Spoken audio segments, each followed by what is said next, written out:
In the quiet suburbs outside Philadelphia, a colossal mansion stands shrouded in silence and shadows. Its grand limestone facade rises like a forgotten palace, the echoes of a bygone era still whispering through empty hallways. Once known as the last American Versailles, Lynwood Hall is a place where splendor and sorrow intertwine. For decades, it sat abandoned, an opulent Gilded Age masterpiece, slowly succumbing to time, its ballrooms collecting dust and its gardens overgrown. Yet, within its crumbling walls linger memories of lavish parties and legendary art, as well as the ghosts of a family's tragedy. Now, after more than a century of triumph and tribulation, this sleeping giant is awakening once more. To understand Lynwood Hall's mystique, we journey back to the turn of the 20th century. The year is 1897. America's Gilded Age is in full swing, and unimaginable fortunes are being spent on monuments to wealth and prestige. In Philadelphia, one of the richest men in the nation, Peter Errol Brown Widener, sets out to build a home unlike any other. A mansion so grand it would rival the opulent palaces of Europe. Widener, a titan of industry who made his fortune in streetcar lines, oil, and steel, dreamed of a family estate that would stand for generations. But his dream was also born of heartbreak. Widener's beloved wife, Hannah, had died unexpectedly in 1896 while aboard the family's yacht.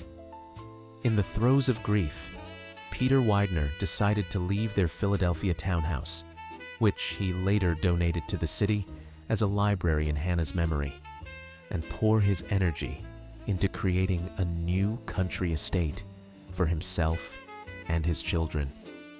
That estate would become Lynwood Hall. Building Lynwood Hall, Peter Widener found the perfect site in the rolling hills of Elkins Park, just outside the city. He already owned land there. He had maintained a prior family home called Lynwood Hall on the property. And now, he envisioned something far grander on those grounds. In 1897, Widener commissioned a rising star of architecture, 29-year-old Horace Trumbauer, to design his dream mansion. Trumbauer was known for lavish Beaux-Arts designs, and together with skilled interior decorators from Paris and Philadelphia, he set out to create an American palace. Drawing inspiration from European estates, Trumbauer designed Lynwood Hall in a neoclassical revival style, with a vast, symmetrical facade reminiscent of a French chateau. Construction began in 1897, and over the next 2 years, an army of workers transformed the site into a massive limestone mansion. By the time Lynwood Hall was completed in 1899, it had cost an astounding $8 million, equivalent to several $100 million today, and the result was nothing short of breathtaking. Lynwood Hall was, and remains, one of the largest private residences ever built in the United States. The mansion sprawled over 110 rooms, including at least 55 bedrooms and 20 bathrooms. The main house stretched nearly 325 feet in length. Its exterior, clad in gleaming Indiana limestone, was anchored by a grand central portico with 6 towering Corinthian columns supporting a classical pediment. At either end of the facade, pavilion wings projected outward, adding to the building's imposing presence. The estate originally encompassed roughly 480 manicured acres of parkland, embellished with ornate gardens, fountains, and statues. There were stables for fine horses, vast greenhouses brimming with exotic plants, a carriage house and gate lodge, a large ornamental lake, and even a private electrical power plant to supply the mansion. a rare luxury at the dawn of the Electric Age. No expense was spared to make Lynwood Hall a self-sufficient paradise of luxury. The interior, splendor, dripping in gold. Stepping through Lynwood's doors was like entering a royal palace. Visitors passed first through a set of heavy bronze front doors, then through a second set of doors clad in gold leaf, emerging into an awe-inspiring great hall. This vast central hall soared 2 stories high, paved in a checkerboard of black and white Italian marble and crowned by a magnificent stained glass skylight that filtered golden sunlight from above. Rows of fluted Renaissance-style columns and arches framed the space, and a grand bifurcated staircase of carved marble swept upward from the hall, splitting into 2 elegant flights that ascended to a balcony on the second floor. Every surface gleamed with old-world opulence. Gilded moldings ran along the ceilings, silk damask covered the walls, and masterfully carved woodwork adorned doorways and furniture. To furnish his home, Widener scoured Europe for treasures. Entire antique rooms, paneled libraries, Baroque salon walls, carved fireplaces, and crystal chandeliers were purchased overseas and installed here piece by piece. The Philadelphia Press later described Lynwood Hall's interior as dripping with silk, velvet, and gilded moldings. Its rooms filled with chairs that once graced the palaces of Louis XV, Persian rugs fit for a Shah, Chinese porcelain vases, and halls lined with priceless old master paintings. It was a veritable museum masquerading as a home, a life of grandeur, the Wideners at home. Beyond the Great Hall stretched a procession of sumptuous rooms, each with its own character and purpose. There was a ballroom of staggering proportions. At over 2,200 square feet, it could comfortably accommodate 1,000 guests beneath its gilded ceiling. The ballroom's walls were paneled in rich walnut, accented by fluted columns gilded in 24-karat gold, and 4 immense crystal chandeliers hung from a ceiling decorated with elaborate plasterwork. One could easily imagine the space glittering during a high society ball, the sound of orchestra music echoing off the marble floors. Adjoining the ballroom was a grand drawing room and library designed in the style of Louis XV, all light oak paneling and French Caen stone, which housed one of the nation's most impressive private libraries. Peter Widener's young grandson, Harry Elkins Widener, kept his collection of 3,000 rare books there, including medieval illuminated manuscripts and first-edition literary classics, volumes that he treasured and whose fate would later extend far beyond Lynwood's walls. Elsewhere on the ground floor were a formal dining room capable of seating dozens for dinner, a music salon with a grand piano, billiards and smoking rooms for after-dinner entertainment, and several dedicated art galleries. Upstairs, the second floor contained dozens of bedrooms and guest suites, each decorated in luxurious fashion, from French Rococo bedrooms with painted boiserie walls to English Georgian-style chambers with 4-poster beds and Chippendale furniture. The mansion even featured novel amenities for its day, such as an indoor swimming pool, enclosed in a pavilion that also contained a squash court and changing rooms, and one of the first private in-house telephone systems in the region. Every inch of Lynwood Hall was designed to showcase wealth, artistry, and refined taste. Running such an estate required a small army of servants. Lynwood Hall reportedly had a permanent domestic staff of 37 who lived on site, tending to the family's daily needs and the upkeep of the mansion's countless rooms. An additional 60 gardeners, grooms, chauffeurs, and laborers managed the extensive grounds and outbuildings. Each morning, the estate buzzed with activity, maids dusting and polishing the endless array of mirrors, moldings, and marble, footmen in livery standing at attention to open doors and serve at dinner, cooks and kitchen staff working from early dawn in the huge kitchens to prepare lavish meals, and gardeners fanning out across lawns, hothouses, and orchards to maintain the landscape's immaculate appearance. There were carriage drivers readying horses and carriages for the family's outings. Later on, chauffeurs for the new automobiles, and stable boys tending to thoroughbreds in the barn. The Wideners embraced a lifestyle modeled on European aristocracy, a world in which formal dinners, weekend hunting parties, and servant bells ringing in the halls were simply part of the rhythm of life. Indeed, Lynwood Hall was not just a home. It was a self-contained realm of privilege, operated with military precision by its staff. For Peter Widener and his family, Lynwood Hall quickly became the center of their world. Peter moved into the mansion with his two surviving sons, George and Joseph, and their families.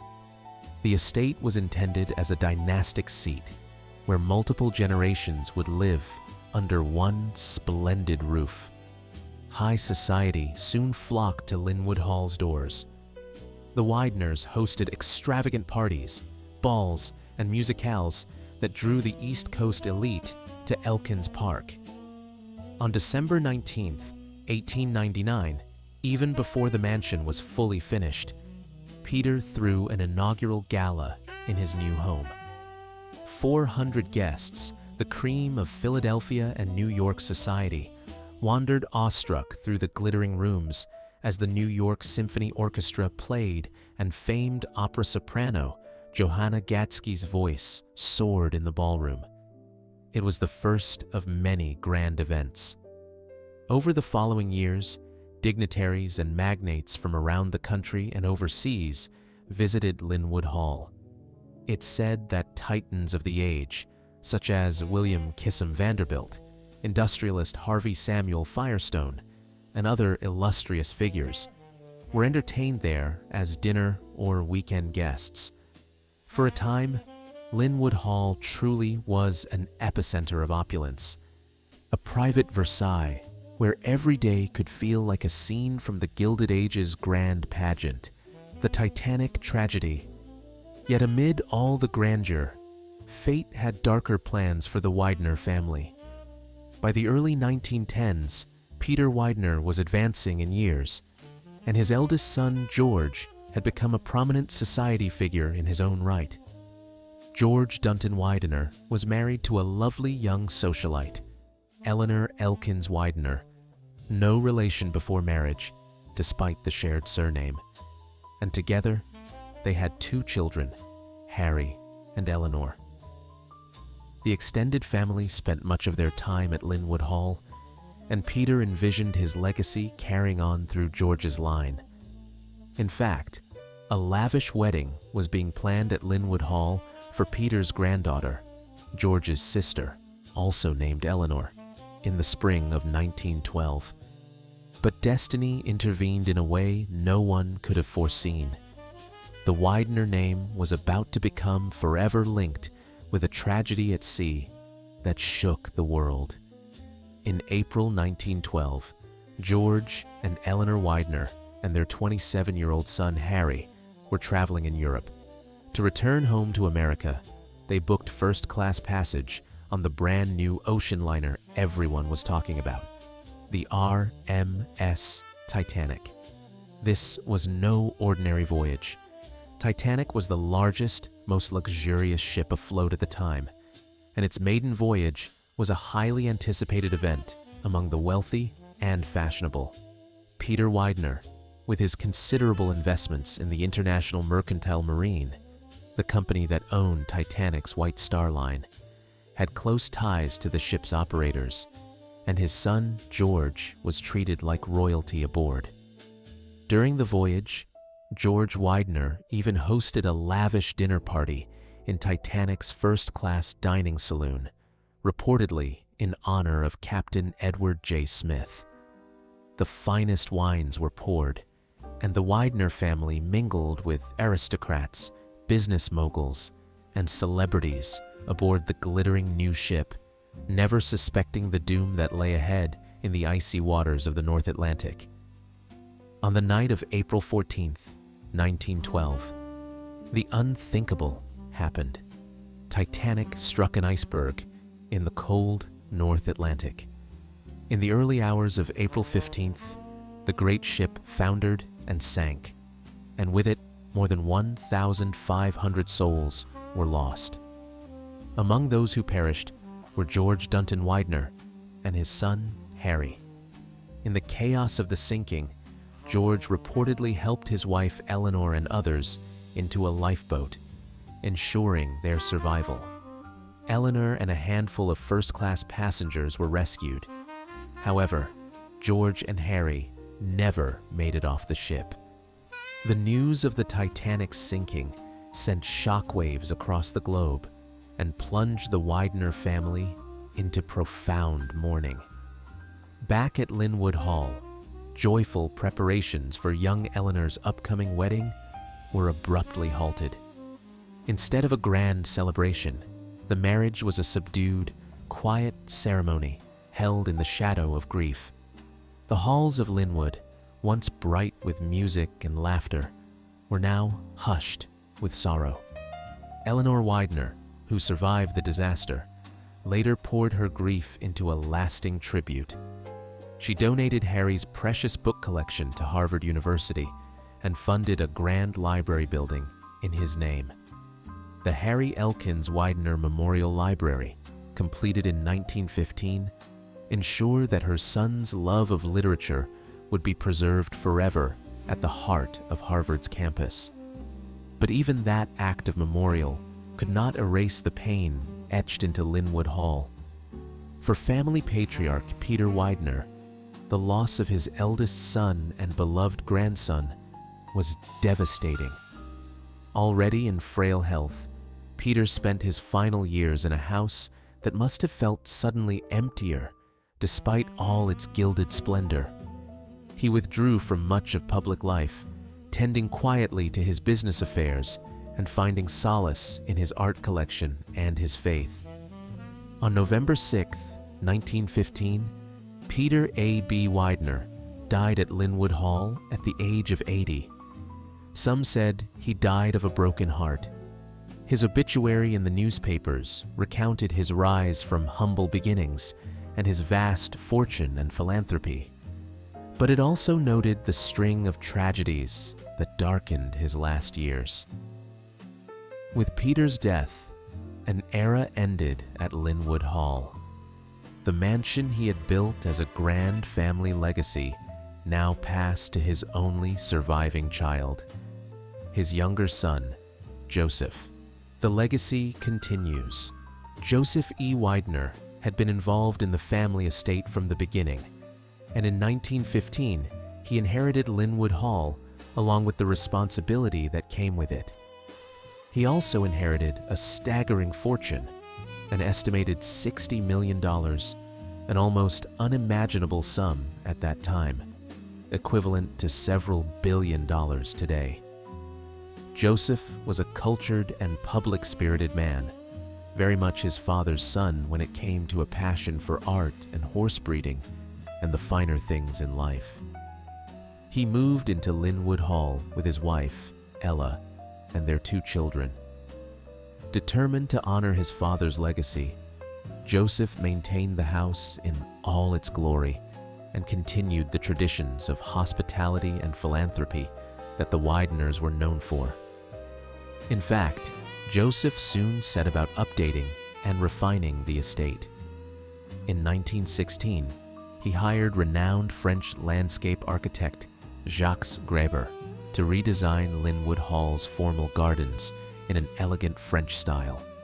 The result was a magnificent ensemble of terraces and alleys, manicured lawns and parterres, a rose garden, and a grand central reflecting pool fed by fountains. One highlight was a splendid bronze fountain sculpture at the end of a long vista, commissioned from Henri Léon Gréber, Jacques' father, which became the focal point of the French gardens. Under Joseph's care, Lynwood Hall remained a showplace of beauty. However, even Joseph may have sensed that the age of private palaces was waning. The world was changing outside the estate's gates. World War I had come and gone. The Roaring Twenties and the Great Depression were on the horizon, and the practicalities of maintaining such a colossal estate were beginning to be questioned by the next generation. The auction block. Almost immediately after Joseph's death, the process of dismantling Lynwood Hall's remaining grandeur began. In 1944, the Widener heirs organized a massive auction on the premises to sell off the contents that were left in the house, the furniture, decor, and personal effects that Joseph had not donated or passed on. It was a spectacular event in its own melancholy way. Buyers from all over gathered in Lynwood's once festive ballroom, now turned into an auction hall. Local townspeople, antique dealers, and agents representing museums like the Philadelphia Museum of Art and New York's Metropolitan Museum came to bid on pieces of the estate. Priceless Persian rugs, carved Louis XVI chairs, oil paintings that had hung in lesser-known corners of the house, sets of fine china and silverware, and even the mansion's practical fixtures like kitchenware, all went on the auction block. The Philadelphia Museum acquired a 31 by 12-foot Persian carpet from Lynwood's collection for $87,500. At that time, an enormous sum. Others bought crystal chandeliers that once glittered in the drawing room, or marble mantles that were pried from the walls. Over a few days of furious bidding, piece by piece, Lynwood Hall's interior treasures were scattered to new owners. The echoes of the auctioneer's gavel replaced the music that had once filled those rooms. When the auction was over, the mansion was left echoing and largely bare, its splendid rooms hollowed out. During this same period in the mid-1940s, large swaths of Lynwood Hall's vast grounds were also sold off. The era of enormous estates had ended, and there was demand for new suburban housing. In 1944, around 220 acres of the estate, mostly the peripheral farmland and fields, were sold to a developer for about $660,000. On that land, a suburban community called Lynwood Gardens was soon built, forever changing the landscape that had once been rolling private parkland. By the late 1940s, Lynwood Hall itself, now stripped of art and most furnishings, and reduced to a parcel of about 33 or 34 acres around the mansion, was put up for sale. It proved difficult to find a buyer. The world had changed drastically from the turn of the century. Few individuals or institutions had the desire or resources to take on a 110-room mansion, even at a steeply reduced price. For several years, Lynwood Hall lingered on the market with no takers, its windows shuttered and its future uncertain.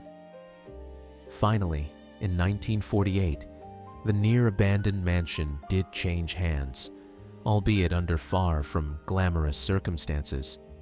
Lynwood Hall was sold at a sheriff's sale, essentially a public auction forced due to unpaid taxes or debts. A local real estate developer, seeing an opportunity, purchased the mansion along with its remaining 33-acre core estate for the astonishingly low sum of around $130,000.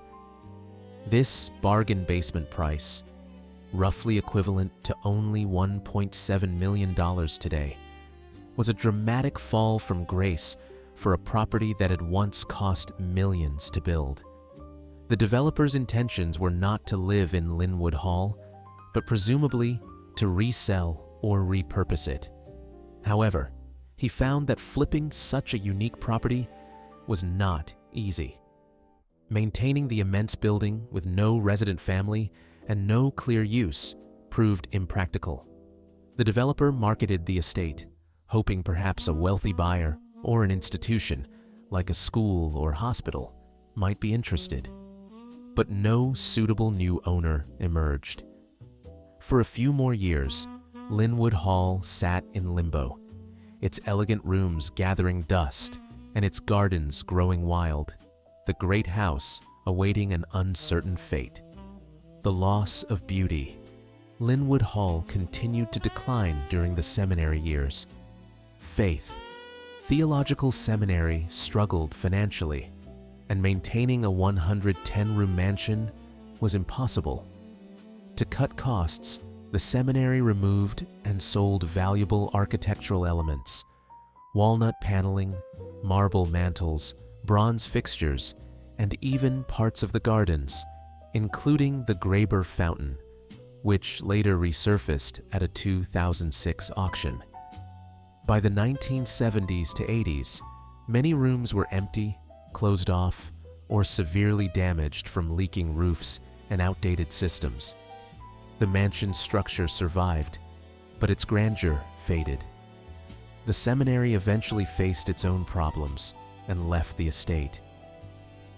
After legal and financial complications, including unpaid taxes, Lynwood Hall went to sheriff's sale in 1996, purchased by the First Korean Church of New York. Although there were ideas for retreats, church use, or redevelopment, zoning restrictions and enormous restoration costs made progress impossible. The church kept the property with only basic maintenance. Through the late 1990s and 2000s, Lynwood Hall remained abandoned and deteriorating, a once great estate sitting neglected among suburban neighborhoods. Urban legends and mystery. As the 21st century dawned, Lynwood Hall's fate hung in the balance. The once glorious estate had now spent more years in decline and abandonment than it had in its prime. Locals in Elkins Park whispered that the old Widener mansion was haunted. How could it not be, given its tragic history and eerie, boarded-up presence? The property's iron gates remained locked, and no trespassing signs were posted to deter curiosity seekers. But inevitably, the mansion's mystique drew people in. Urban explorers and adventurous photographers occasionally snuck past the fence and found ways inside. A broken basement window here, an unlatched servant's door there. What they discovered was both heartbreaking and mesmerizing. Dust-laden rooms with peeling wallpaper and warped parquet floors stretched out in silence. In the once splendid ballroom, paint peeled from the gilded ceiling.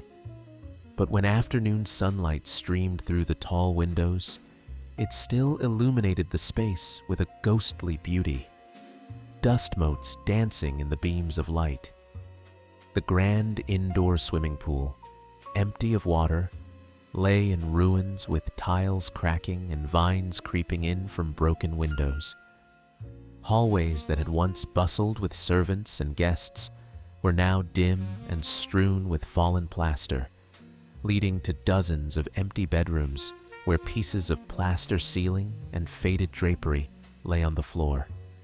Despite decades of neglect, many of Lynwood Hall's bones, its marble staircases, its ornate plaster ceilings and moldings, the wrought iron balustrades of its grand stairs, remained intact, though fragile.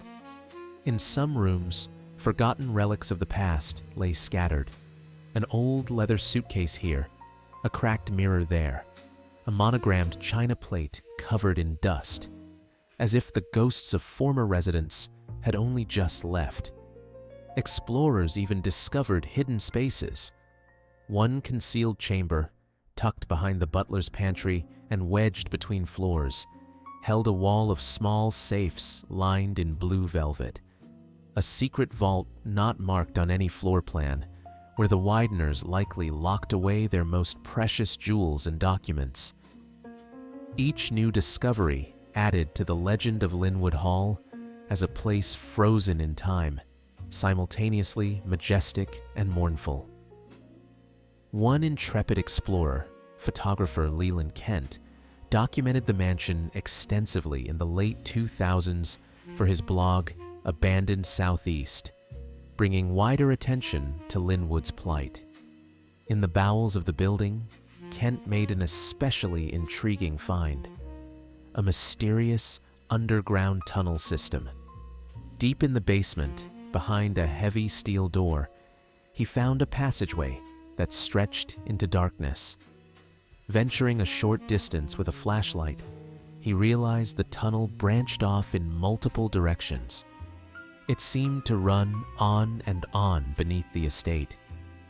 Later, structural plans and the memories of former staff would reveal that an intricate network of tunnels indeed lay beneath Lynwood Hall, connecting the main house to outbuildings like the power plant, the carriage house, Lynwood Lodge, and the far-off gatehouse, and accommodating the mansion's plumbing, electrical conduits, and heating pipes.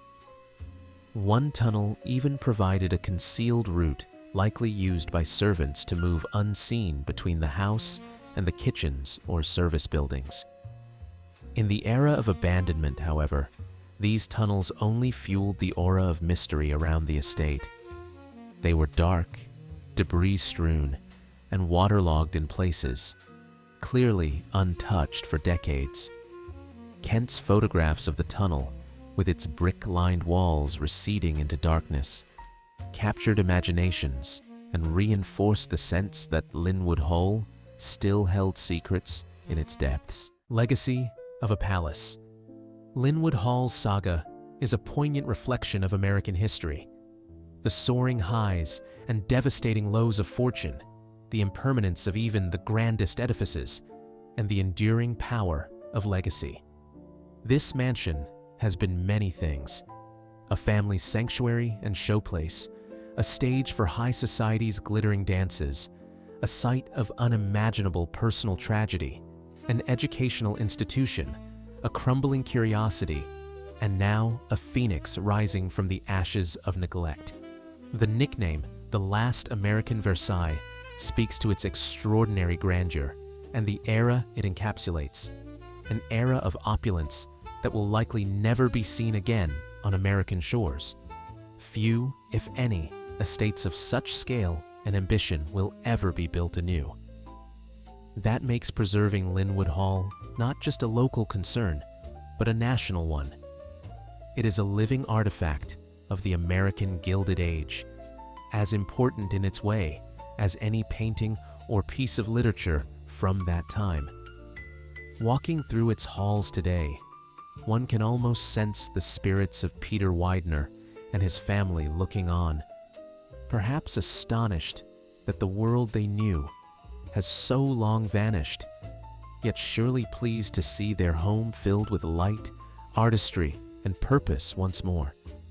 After decades of slumber under a veil of dust, Lynwood Hall is stirring, a sleeping beauty awakening to a second life.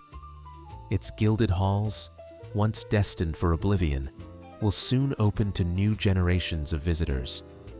They will walk where Wideners walked, marvel at the craftsmanship and scale, and learn the lessons of its history, the fragility of grandeur, the resilience of dreams, and the importance of stewardship. In saving Lynwood Hall, more has been accomplished than the restoration of a building. A piece of the American story, with all its brilliance and complexity, has been reclaimed. The last American Versailles will live on, not as a ghostly relic, but as a vibrant bridge between past and future, ensuring that the echoes of its music and the glow of its lights will never again be lost to time.